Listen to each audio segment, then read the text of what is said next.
Good morning, everyone. Great Saturday. Thank you for joining us in the R.E.A.L Academy. I'm Dr. Sheikah Houston, and my trustmate in education, loading Dr. Tammy Taylor, and I are glad that you are here with us this Saturday. It's really loaded. She is actually turned it in yesterday. So we're getting ready for that defense soon. But thank you for being here in the R.E.A.L Academy.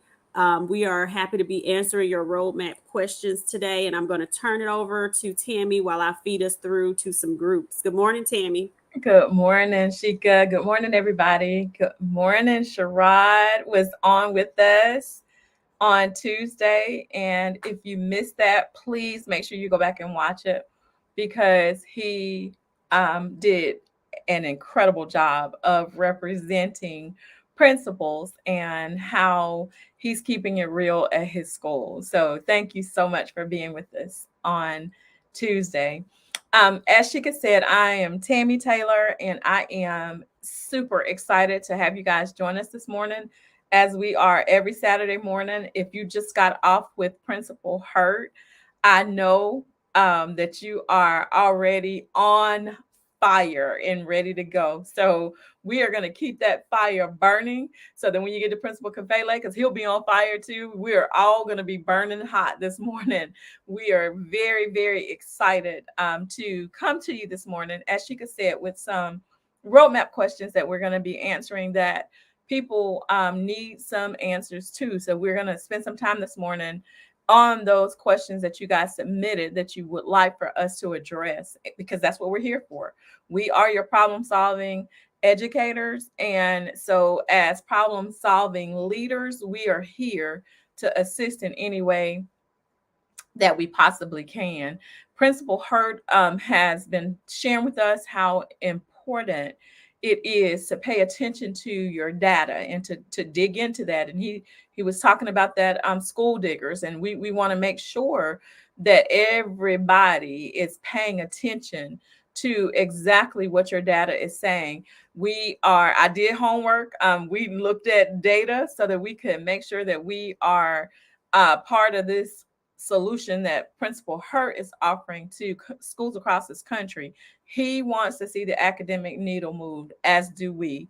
So we're here because this is what is important to us. This work is very important. Now, if you're not familiar with us, we just want to make sure that you know that we are committed to bringing the community together to bring these problems to the light on what is happening in education and how we can support you through it. We have a professional development network. Good morning, Principal Kafele. And we are here because we care.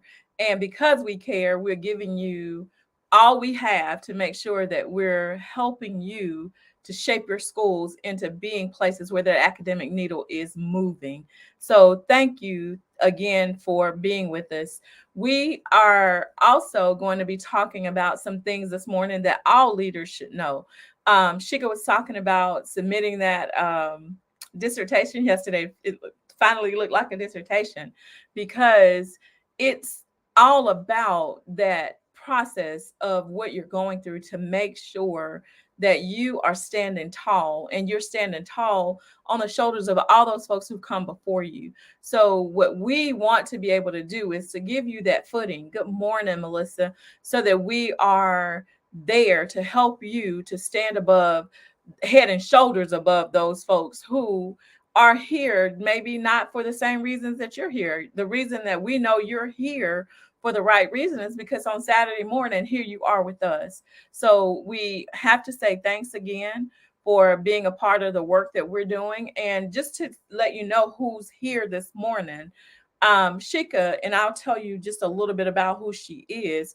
If you aren't familiar with her personally, Shika is actually serving as the director of secondary interventions here in our school district. She's the AVIC district director as well as an AVIC staff developer, where she does an incredible job. If you're in AVIC school, please don't hesitate ever to reach out to her, because she does have a strong background and can help you with whatever you need in that area. She's also very active in the community. She's a board member for the Chester County Health Foundation, and which is now our MUSC hospital system here in our county, as well as a board member for the Tri-County Girls on the Run. So she's very committed to not just what we do together as educators, but what she can do to make this community better. We, again, are looking forward to our time with you this morning, and we are going to get started today with, again, the questions that you guys submitted for that roadmap that you would like us to start to talk with you about. And then we're going to go right into those things. It's just several things that we want to give to you, because one of the questions led us to being able to talk about these things that all leaders should know, especially if you are new in your arena. Are you ready for us, Chicken? Yes, thank you, Tammy. And I think, thank you, Principal Hurt. He was telling me that I needed to share it to the page. I think it's there now, Okay. because I did the live from my page today, so we can share through to the other page. Okay. But thank you, Tammy, for that introduction. And if you all would share the feed on your pages so we can get some. Make sure we're sharing all of the great information with everyone. Thank you and good morning, everyone.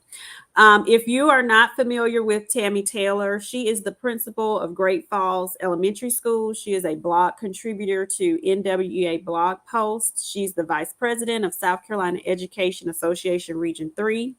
And she's working closely with Dr. Clenora Hudson Weems, the progenitor of Africana Womanism Paradigm, and she is a contributor to the new collection, Africana Melanated Womanism, In It Together, which was released in August. Between the two of us, we have 40 years of experience in education. And if you have not gotten a copy of the book that we were featured in, Women in Education, you can get that from our website. And with that, we're able to give you the free professional development that goes along with that. So as Tammy stated, we're going to be using a little bit different format for our Saturday mornings. We have had people reaching out to us with questions, so we wanted to be able to answer those questions live for you all. And if you're having answers to these questions that we're going to go through today that we've received so far, feel free to put your answers in the comments. We all have different experiences that might be able to lend information to what we're adding to what we're talking about. So the first question is, and this stands for assistant principal, should an assistant principal go on a weekend long trip with teachers not for school business? And these are the types of real things and real questions that comes up when you're in the principal seat. And to me, this is not one of those definitely yes or definitely no things. For me and my experiences and the things that I have heard from some of my colleagues, I think that this one is one that really depends. It depends on a lot of things. Number one, the people. So I've talked to some of my principal colleagues who have had to deal with staff members potentially being involved with one another, and they may be married. So, things like affairs happening at the school. And these are not things that you want to happen at your school. This takes away from the culture, the environment from school learning. It's a distraction that, you definitely wouldn't want to have.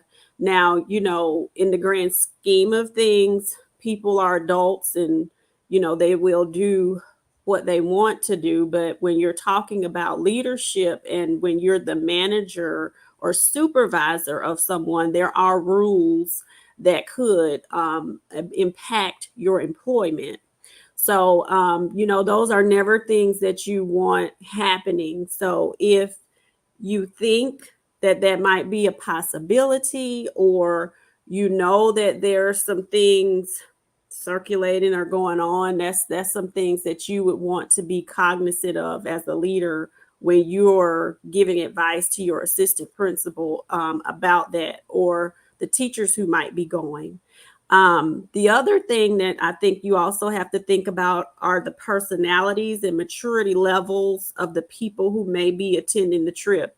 So, in one vein, you're thinking, well, it's great for colleagues to get out and enjoy one another and build those relationships, and those things are great.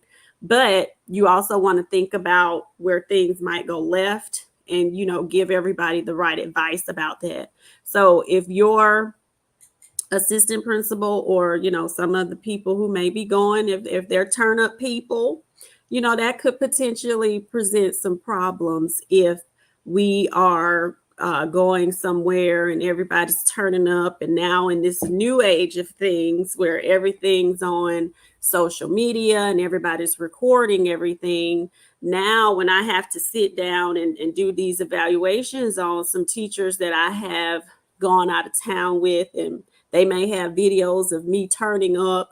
Now, this could be a problem. So, those are the types of things that you have to think about when you are giving advice on these types of questions. So, I don't think that this is a definite yes, definite no.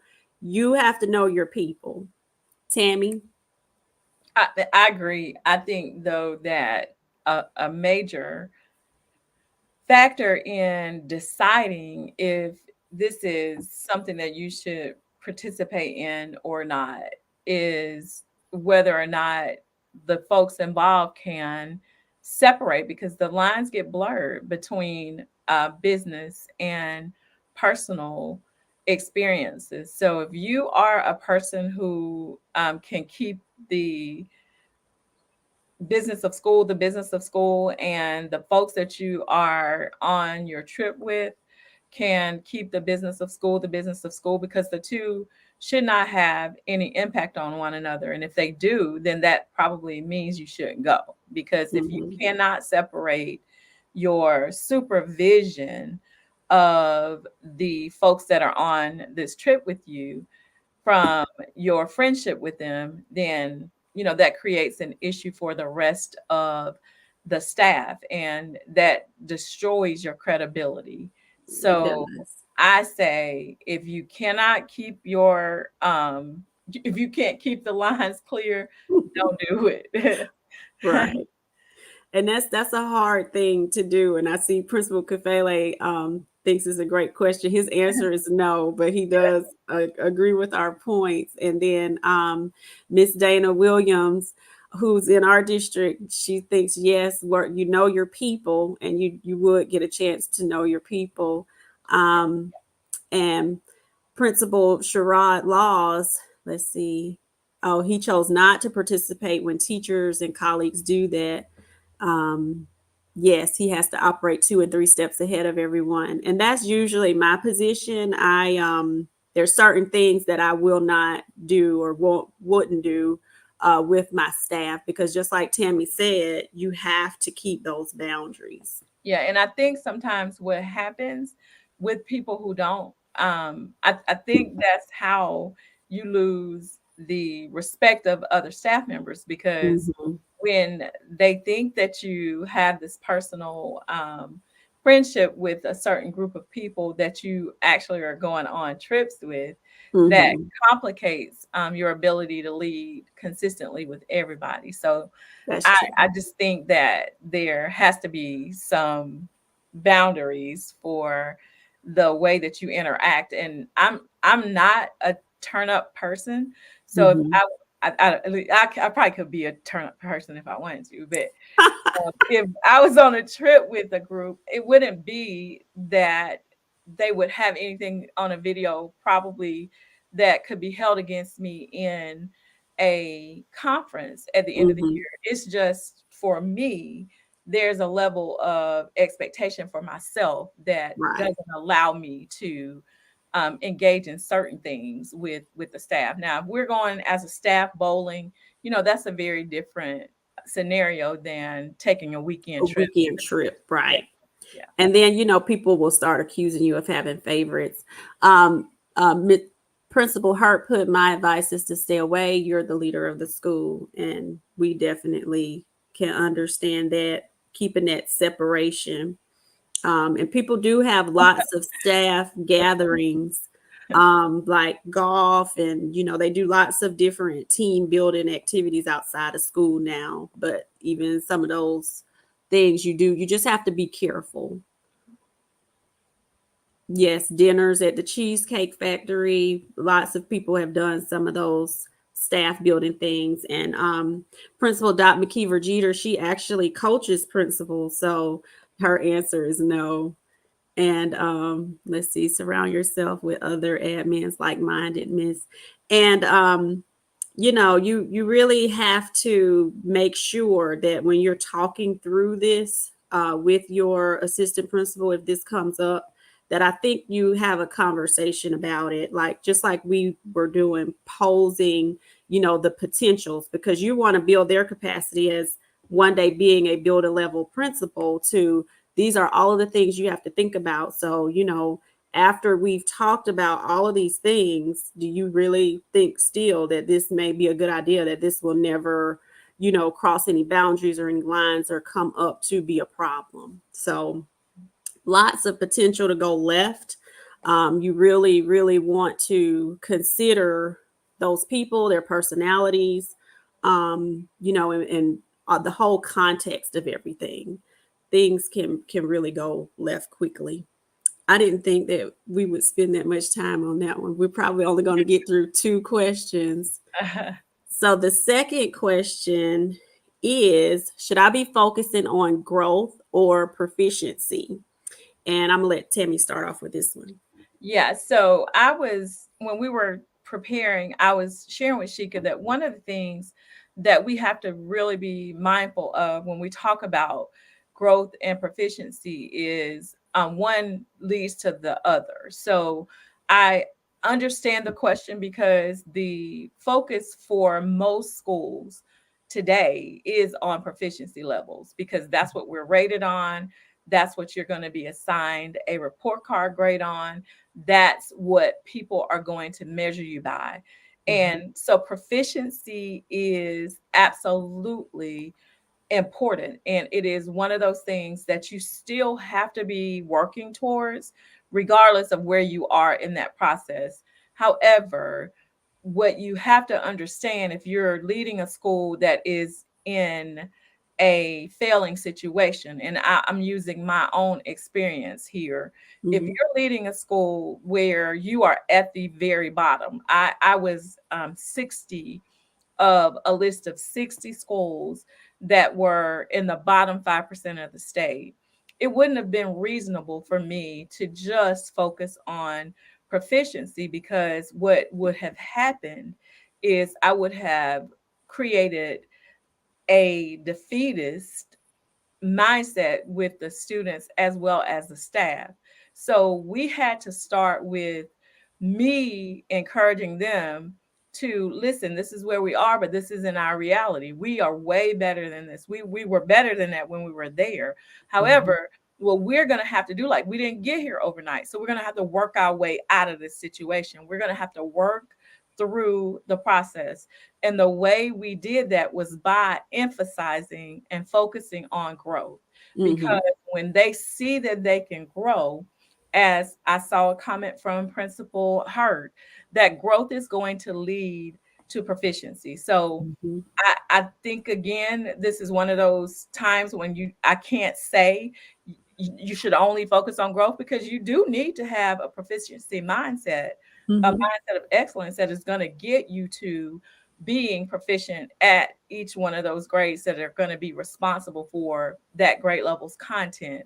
However, you have to emphasize the fact that we're growing there and we're getting you there because you are doing this work. And that's for teachers and for students. And what I can say, we went from being number 60 to being number 14 in a very short period of time, and possibly being not even on that list anymore.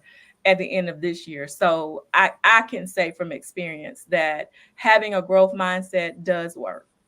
It does. And I agree with everything that Tammy stated. And like Principal Hurt says, Tammy, you talking good, girl. You talking Oh, good. I know that's a compliment, Annie. It says Principal Hurt, the man that talks good all the time, said that. I am You flattered. talking good. Yes, but you're right. You know, I definitely believe in that growth mindset, especially when the proficiency isn't there. And that's exactly where we were too. You want to focus on that growth because growth does lead to proficiency. You are exactly right. We are right at our time. So I'm going to go into our announcements. If you missed, as Tammy talked about when we first got on, our season 3 of the collaborative being in full effect. If you missed last Tuesday with Principal Sherrod Laws out of Asheville, North Carolina, telling us how he keeps it real with our framework, you missed a treat. He really did drop gems. He was excellent, and we are so proud of the work he's doing. He's even a children's book author, and we featured him for our featured author for story time. So he is It doing was a some great great book. work. It was a Yes, great it was. Go back and watch that if you have not seen it. And we're really excited about this new format.